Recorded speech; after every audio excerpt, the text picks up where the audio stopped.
Well, joining us now live from London is former Reform UK candidate Myron Central Nathan. Great to see you as always, Myron. A couple of things really keen to get your thoughts on. The Graham Lyonan arrest, which is extraordinary. Talk about, Orwellian censorship gone absolutely insane. But also this resignation of the Deputy PM, Angela Rayner. She's a hardcore lefty. She had to step down. Here's Nigel Farage talking about it.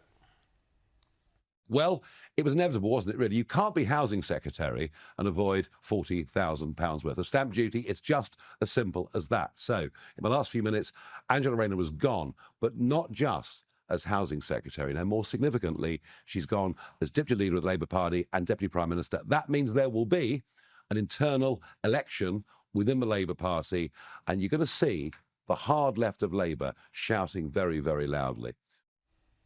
And we've seen that, Myron. So tell us what's happened. Tell us all about it. Thanks.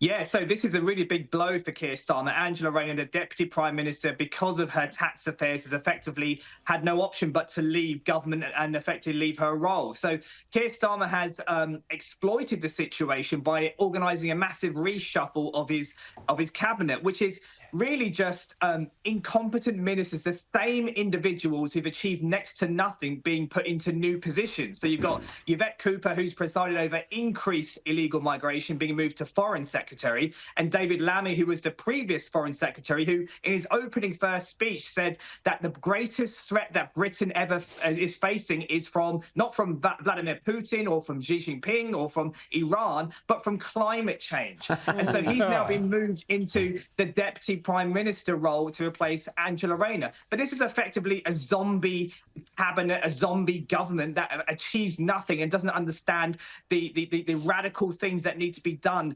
for this country. But what Nigel was alluding to there, that this could start effectively a domino effect, because there are many fault lines within the Labour Party. The Labour Party is organised and made up of globalists, socialists, woke identity politicians, the Gazan vote, the working class industrial vote, climate change activists. You can't hold all of these people together in a singular ideology, especially under Keir Starmer. And Angela Rayner leaving is now going to exploit these fault lines. Now, just a couple of days ago, Nigel went openly and said that he believes that the next general election won't be in 2029, but will be 2027, because he believes this Labour government will collapse under the stress of what is about to happen. We have a new hard left party that's just been formed under Jeremy Corbyn. We have an economic crisis where the economy is on a cliff edge. We have illegal migration, which is leading to civil unrest, and the Labour government is tanking in the polls. That stress will expose these fault lines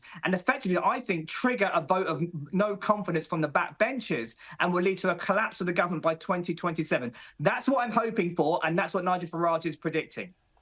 Sounds great news for me. I love the sound of that. James? Well, in the meantime, whenever that election is held, you've still got potentially years of this government, this zombie government, as you describe it, that from where I sit seems to really not like the people or the country that it is governing. Now, I've been shocked to see all of these displays of English flags, which you would think be normally wonderful displays of patriotism.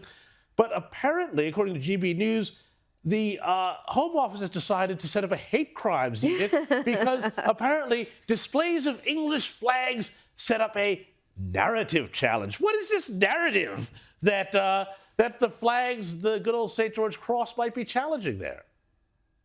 Well, once again, patriotism has been conflated with far-right activism. Now, I understand the St. George's flag in the past, years ago, was associated with some far-right activism. But we're now in 2025. And I think if you're an ethnic minority or anyone who looks at the St. George's flag or the Union Jack and feels intimidated or threatened by it, I would argue that it's more likely that you're not integrated or you don't actually value this country. I personally, whenever I see a St. George's flag or Union Jack, I feel elated. I feel a sense of pride. Now, in 2025, we live in a situation where London is minority white, 35% white, as are towns and cities like Birmingham, Luton, Leicester, and so on. We have the white working class girls who have been denied justice because of stoking community tensions when it comes to the grooming gang scandals. We have state-sponsored DEI, which is anti-white racism sponsored by the state. You know, we even have things like the government legislating it in court and fighting in court against local citizens to keep migrant hotels opened, arguing that migrants actually have more rights than the local citizens. And so when you have that kind of situation in 2025, how can you conclude that this country is racist or that there is a risk of far-right activism? You can't conclude that. So what we're really seeing is this, what we call Operation Raise the Colours, is what this has been officially termed, is the oppressed majority rallying against multicultural dogma and an establishment that will not listen. Rita. And talking about that establishment, we had the disgraceful scenes of a comedy writer, incredible comedy writer, Graham Linehan, being arrested. I mean, for things he said, posted online when he was in America. He's not even a British citizen.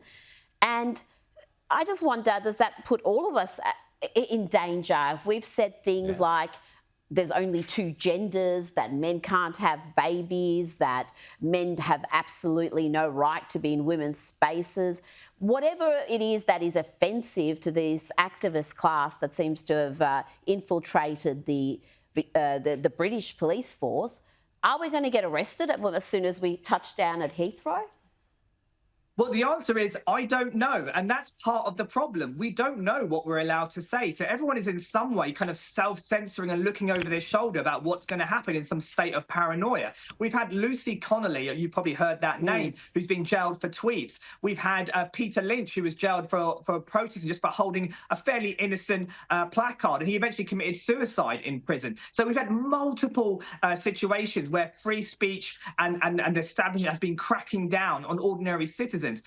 But this is probably the worst and the most climatic incident that's happened. And I hope it's going to be a line in the sand to actually say enough is enough. Now, the Met Police and Mark Rowley, they've blamed the government and said this is about your legislation. But really, the Met Police have been played by trans activists. Yes. And the reality is that this is about common sense. This is about legislation. This report was passed through multiple chains of command at multiple levels of the police force, and at every level they escalated to the extent that 5 armed police officers needed to meet Graham Linehan at Heathrow Airport to arrest him. I mean, this is absolutely insane, and this is the reason why Nigel Farage. I mean, this is great timing because Nigel Farage was on his way to Washington to actually talk about free speech, and he put it to the American establishment and just to say this is a crisis, warning them and trying to humiliate and also put pressure on Keir Starmer to actually make the right decision. Now, he was wildly condemned as being unpatriotic and talking down Britain on the international stage. But I would say what's unpatriotic is to stand by in silence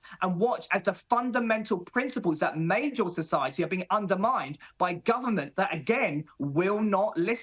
And Nigel Farage is being absolutely patriotic by getting out there and appealing to the likes of Donald Trump and JD Vance to actually stand up for us. We feel like we're being held hostage by our own government. But in the Myron, in the case of Graham Linehan, it's almost too late. Have a listen to him here. He's basically saying he can't live in Britain any longer. Have a listen. It's a police state, and the police work for trans activists and left-wing lunatics like that, and they don't work for the people anymore. I met a nice policeman there, but they're isolated because the rest of the police force is just completely captured by gender ideology. So, yeah, I don't want to live here anymore because of that. So, Myron, what hope for Britain if someone like Graham, who's one of the great comic talents, I mean, who will be next? Will it be John Cleese kicked out or whatever? I mean, this is really serious stuff. Do the majority of Brits understand how far this Orwellian censorship has gone? I think up until this point, there was always some pushback from the left saying, oh, you're exaggerating, you're pushing it too far. No, it's just an isolated case here or there, or that was necessary. But this is one of those cases that universally, across the board, left and right, everybody has been scratching their heads trying to work out what's going on. And I think Mark Rowley, who's head of the Met Police, is actually embarrassed. He's been played and he's been weaponized by the trans activists. And I think it's now clear that what's happened in the police force, as well as the universities and the judiciary, is that, yes, they've been captured. There's been an over-academization, if you like, of the police force, where they see the university woke ideology as being more important than what's actually going on the ground. Understand, if my house got burgled last year, nobody came. I mean, 2 days later, somebody came and then looked around, gave me a number, but nothing happened. And phones, where the phones are getting stolen all over the place in London. And we're the capital of that in Europe. And so all across the board, crime is soaring. Knife crime is soaring. Shoplifting is soaring. But yet we have 5 armed police officers coming to Heathrow Airport for tweets. And when you weigh that up, you start to realise there is something absolutely rotten in our public institutions. And I think people are now, because of this specific case, are waking up to it. Well, Myron, I always say where Britain goes 6 months later or so goes Australia as well. We've got all these Orwellian laws coming in later this year as well. But Myron, the mistake you made, next time you're burgled, just phone the police and say, there's a guy in a dress who's burglaring my house. And you'll have 5 police officers around straight away. Thanks. Always great to chat to you, Myron, and we'll speak again very soon.